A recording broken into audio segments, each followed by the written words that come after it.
व अशहदु अल्ला इलाहा इल्लल्लाह वहदहु ला शरीका लह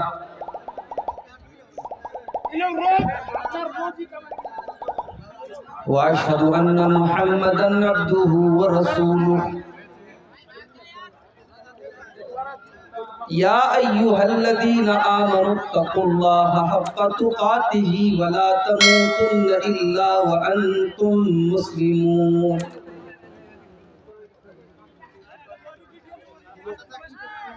या अय्युहन्नासुत्तक़ू रब्बकुमुल्लज़ी ख़लक़कुम मिन नफ्सिन वाहिदा व ख़लक़ मिन्हा ज़ौजहा व बत्त मिन्हुमा रिजालन कसीरन व निसाअ वत्तक़ुल्लाहल्लज़ी तसाअलून बिही वल अरहाम इन्नल्लाहा काना अलैकुम रक़ीबा।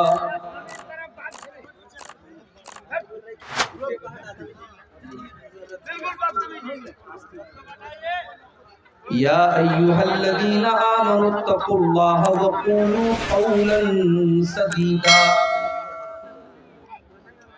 युस्लिह लकुम अअमालकुम व यग़फ़िर लकुम ज़ुनूबकुम व मन युतिइल्लाह व रसूलहु फ़क़द फ़ाज़ फ़ौज़न अज़ीमा। अम्मा बअदु फ़इन्न ख़ैरल हदीथि किताबुल्लाह व खैरल हदी हदी मुहम्मदिन सल्लल्लाहु अलैहि वसल्लम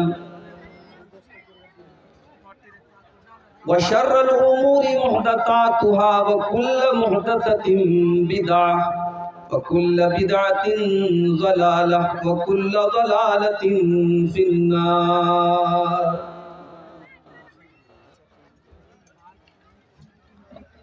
अऊज़ु बिल्लाहि मिनश शैतानिर रजीम बिस्मिल्लाहिर रहमानिर रहीम।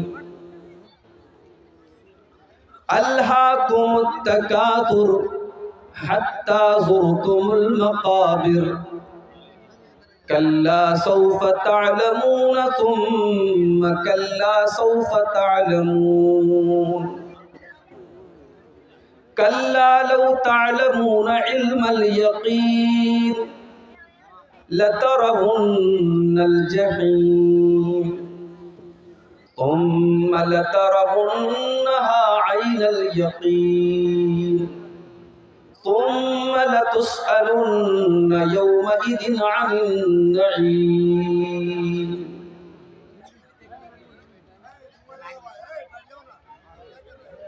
मुअज़्ज़ज़ उलमाए किराम,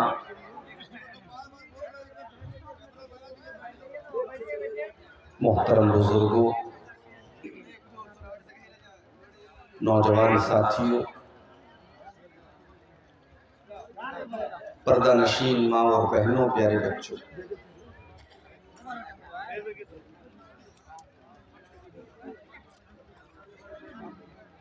आज का ये प्रोग्राम ईदगाह के ताउन के लिए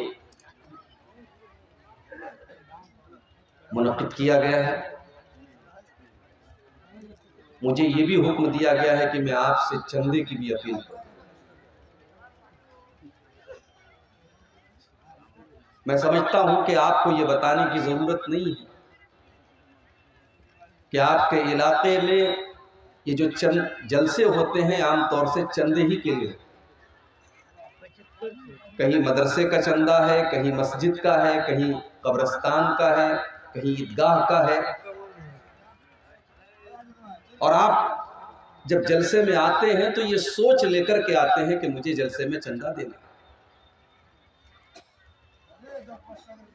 और आपके लिए जो आपके महबूब मुकर्रिर होते हैं उनको अमूमन आखिरी में, बिल्कुल आखिर में वक्त दिया जाता है ताकि आप उनके इंतज़ार में बैठे रहें और दिल खोल करके आप चंदा दें।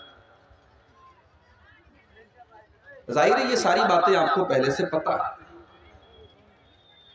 तो अब मैं आपसे बोलूं इससे बेहतर है कि आप खुद इस बात पर गौर करें कि जो असल मकसद है जलसे का, ईदगाह की तामीर और ईदगाह की तरक्की के लिए जलसा हुआ है। आप बगैर कहे दिल खोल करके आप यहाँ ताउन करें। और मैं आप तमाम लोगों के हक़ में दुआ करता हूँ कि जो लोग भी इस ईदगाह के लिए ताउन करेंगे, अल्लाह ताला उनके माल में, उनके अहल वयाल में, उनके बाल बच्चों में अल्लाह बरकत अता फरमाए, उनके कमाई में अल्लाह ताला और इजाफा करे और मज़ीद उनको दीन की खिदमत करने की तौफीक अता फरमाए। खुतबे मसनूना के बाद कुरान मजीद के 30वें पारे से एक मुकम्मल सूरत मैंने आपके सामने पढ़ी। बड़ी मशहूर है ये सूरत, हम में से बहुत सारे लोगों को ये सूरत याद भी हो, हम नमाज में इसको पढ़ते भी होंगे। ये जो सूरत है, इस सूरत करीमा के अंदर इंसान की एक बहुत बड़ी कमजोरी बताई है, और वो कमजोरी ये है कि इंसान के पास जब कोई चीज ज्यादा हो जाती है तो वो अल्लाह से गाफिल हो जाता है, अल्लाह को भूल जाता है।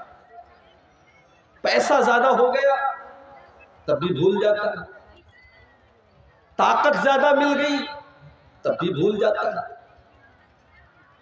हुकूमत मिल गई तब भी भूल जाता है, जवानी में खूबसूरती मिल गई लड़का या लड़की को, वो उसके चक्कर में पड़ जाता है। जब कोई चीज ज्यादा मिल जाती, अधिक मिल जाती है, औकात से ज्यादा मिल जाती है, तो इंसान अल्लाह को भूल जाता है। अल्लाहुम तकासुर हत्ता ज़ुरतुमुल मकाबिर। बड़े गौर से सुनिएगा, पहले मैं इस सूरत करीमा का तर्जमा करूंगा और उसके बाद मैं डिटेल से इसके बारे में आपको बताऊंगा। अल्लाहुम तकासुर, मेरे बंदो तुमको गफलत में डाल दिया, तुमको गाफिल कर दिया, तुमको अल्लाह ताला से दूर कर दिया तकासुर ने। अब तकासुर का मतलब क्या है? हिंदी में कहते हैं किसी चीज का अधिक हो जाना,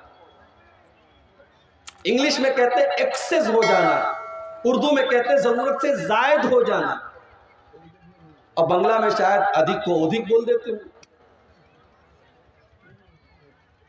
अति को ओती बोल देते होंगे, ऐसे करते ना, दही को दो ही बोल देते, थोड़ा गोल कर देते हैं। किसी चीज का जरूरत से ज्यादा हो जाना, एक्स्ट्रा हो जाना, दैट इज कॉल्ड तकासुर।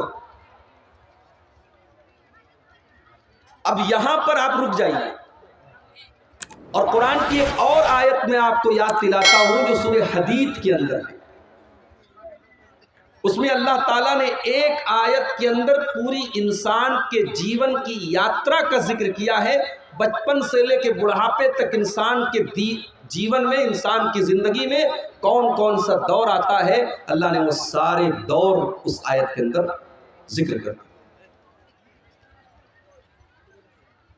इन्नमल हयातुद दुनिया लहवुन व लइबुन व ज़ीनतुन व तफ़ाखुरुन बैनकुम व तकासुरुन फिल अमवालि वल औलाद।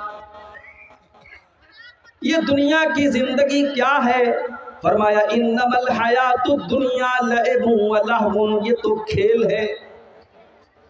बच्चा पैदा होता है, 3-4 साल का होता है, उसका एक ही काम है, टाइम पर खाना खाएगा, रात में सोएगा और बाकी टाइम वो खेलेगा। उसे कमाई की कोई चिंता नहीं, न बाप का प्रेशर है कि तू कमा के ला, न माँ का दबाव है तू कमा के ला, न बीवी न बच्चे, न कोई जिम्मेदारी। इसीलिए किसी शायर ने अपनी शायरी के अंदर भी ये कहा है कि भले छीन लो मुझसे मेरी जवानी, मगर मुझको लौटा दो मेरा वो बचपन। बचपन का वो जमाना बड़ी बेफिक्री का जमाना होता है, उसमें टेंशन नहीं है, उसमें जिम्मेदारी नहीं है, उसमें कमाने का कोई झंझट नहीं है, उसमें किसी को हिसाब नहीं देना है। अल्लाह ने फरमाया मेरे बंदो ये तुम्हारी जिंदगी का पहला दौर है। इन्नमल हयातुद दुनिया लअबुन, तुम्हारी जिंदगी की शुरुआत होती है खेल से।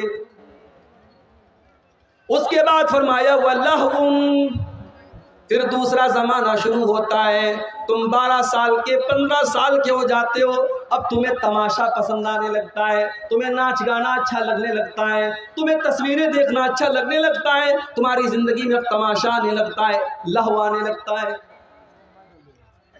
वज़ीनतुन, उसके बाद जब तुम 20 साल के हो जाते हो, 25 साल के हो जाते हो, तो तुम्हें सजने संवरने का शौक़ पैदा हो जाता है, लड़कियों को मेकअप करने का शौक़ आ जाता है, लड़कों को एक से एक बाल रखने का शौक़ आ जाता है, एक से एक कपड़ा पहनने का शौक़ आ जाता है, जीनत का शौक़ पैदा हो जाता है। अभी मौलाना ने बयान किया, हमारे मौलाना जमालुद्दीन साहब ने, नौजवानों में बाल के बारे में।